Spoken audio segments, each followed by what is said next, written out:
जय पौराणिक देवता लोगों, जय पौराणिक सात अनुदास महाराज लिखी किताब जगत कालीन 274 पेज।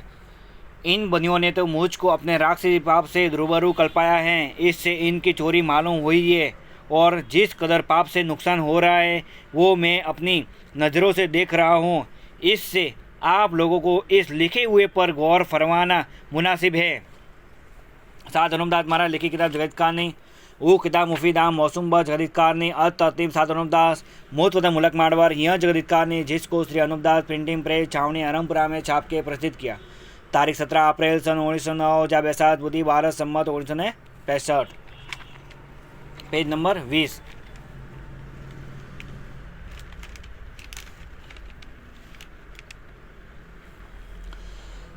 आप लोगों को सात अनुपदास की हाथ जोड़कर अर्ज है कि यह टिप्पणी बनियों को वापस दे दो और रात दरमा में यह कहना कि यह टिप्पणी राक्षस विदा के रावण के तौर पर इन बनियों ने हमारे बुजुर्गों को किस तरह से पकड़ा दिए हैं और हम लोग तो भूले हुए हैं, क्योंकि हमारे बुजुर्गों का नाम टिप्पणों के अंदर लिखा हुआ है। इससे इन टिप्पणों को हम अपना जानते हैं, क्योंकि रावण ने हजारों तरह के जाल करके राक्षसी वेद के टिप्पणियाँ वगैरह रखेश्वरों के हाथ में पकड़ा दिए थे। तो रखेश्वर लोग ऐसा सती थे कि जैसे शिव जी और ब्रह्मा जी और रामचंद्र जी सरीके और रखेश्वर वगैरह ऐसे लोग रावण के इंद्रजाल के पाप में भूल गए थे।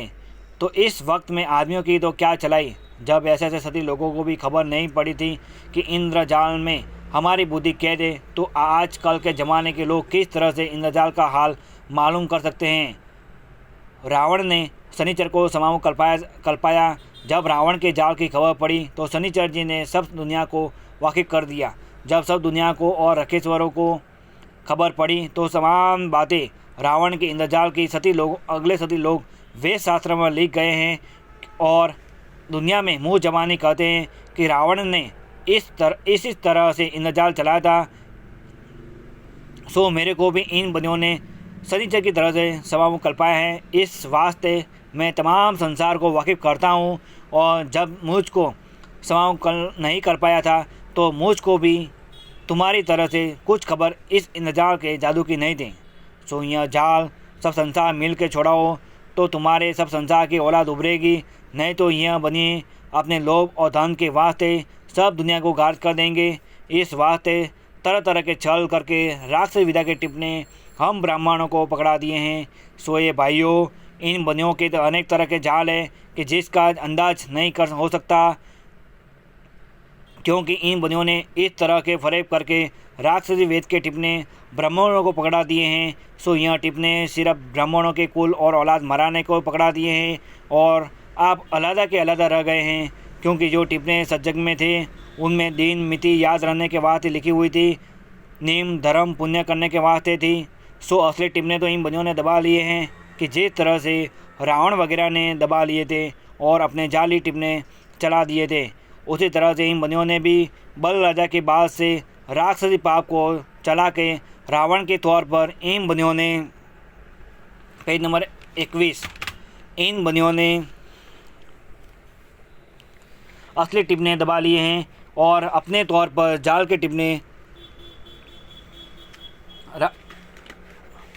रावण की तरह से चला दिए हैं, मगर दिन व मिट्टी इन टिप्पणों में याद रहने के वास्ते लिख दिए हैं और गृह चाला और रोग चाला व मादगी वगैरह के बारे में लिखा है। और ऐसा भी लिखा है कि कल जग इस तरह से आवेगा कि बहन व भाई आपस में हराम काम करेंगे, क्योंकि यह बनिए जादू से बुद्धि भ्रष्ट कर देवे तो आदमियों की बुद्धि जानवरों के मुताबिक हो जावे। फिर आदमी भी बहन बेटी को नहीं समझे, लेकिन जिस तरह से संसार में भूल पड़ती जाएगी जब यह महाजन ऐसी बुद्धि भ्रष्ट करेंगे, जब जानवरों के मुताबिक बहन बेटी से हराम करने लगेंगे। सो अब इस जाल की खबर पड़ गई है, सो सब संसार मिलकर इस जाल को छुड़ाओ, नहीं तो इन महाजन ने जिस तरह से टिप्पणों में लिखा है तो वैसे ही यह बनिए बुद्धि भ्रष्ट करके कर दिखावेंगे, क्योंकि तुम ज्योतिष के भरोसे भूले हो और यह राक्षसी जाल है। सो यह टिप्पणी तो राज के परवाना मौजूब इस तमाम दुनिया में फिर रहे हैं कि जिस तरह से नेकी व बदी के बारे में बाबत तलबी फरीकैन के समन मजकूर वाला राह से जाते हैं, उसी तरह से इन सौदागर महादान के राक्षसी विदा के टिप्पणी दुनिया में फिर रहे हैं। और अलावा इसके 84 लाख कुंडियाँ भी राज लहू की बनाई हैं। सो उन कुंडियों के ऊपर 84 लाख जीवाजों को दुनिया के नाम से कल्पाते हैं कि जिस तरह से इन टिप्पणों में बीमारी और मिर्गी और काल का हाल दरबारे पढ़ने के लिखा है, सो पढ़ जावे। सो जमीन माता के नाम से जीवाजून कल्पाते हैं तो काल भी दुनिया में पड़ जाते हैं और ग्रह भी दुनिया में पड़ जाते हैं। और जिस तरह से कि रावण ने सूरज चंद्रमा को बांधा था, सो इसका हाल वेद और किताबों व पुराणों वगैरह में लिखा है। परंतु दुनिया यह कहती है कि रावण ने सूरज चंद्रमा को बांधकर अंधा देखा था कि ज़मीन के नाम से पाप किया जाता है, वो ज़मीन को लगता है कि नहीं लगता है। इस वजह से बतौर तजर्बे के रावण ने 2-4 मरतबा ग्रहण भी डाल के देखा था, सो वो पड़ गया था। इससे ज़मीन को पाप लग गया था। सो ग्रहण का पढ़ना दुनिया में रावण ने चला था। सो यह बात दुरुस्त है। सो रावण के वक्त में तो रावण ने 2-4 बार ही ग्रहण पढ़ाया था। रावण ने सूरज चंद्रमा को 2-4 बार ही बांधकर ग्रहण डाला था, जिससे दुनिया में यह बात प्रकट है कि रावण ऐसा था कि सूरज चंद्रमा को व पवन पानी को भी बांध देता था। ऐसा काम उसने किया था, जिससे उसकी यह बात मशहूर चली आती हैं। जय परमेश्वर देवता लोगों, जय परमेश्वर। साध धर्मदास महाराज लिखी किताब जगत कहानी 274 पेज पढ़कर बंदोबस्त करो, जब तक संसार के औलाद को अच्छी तरह से आराम मिलेगा। जय परमेश्वर देवता लोगों, जय परमेश्वर।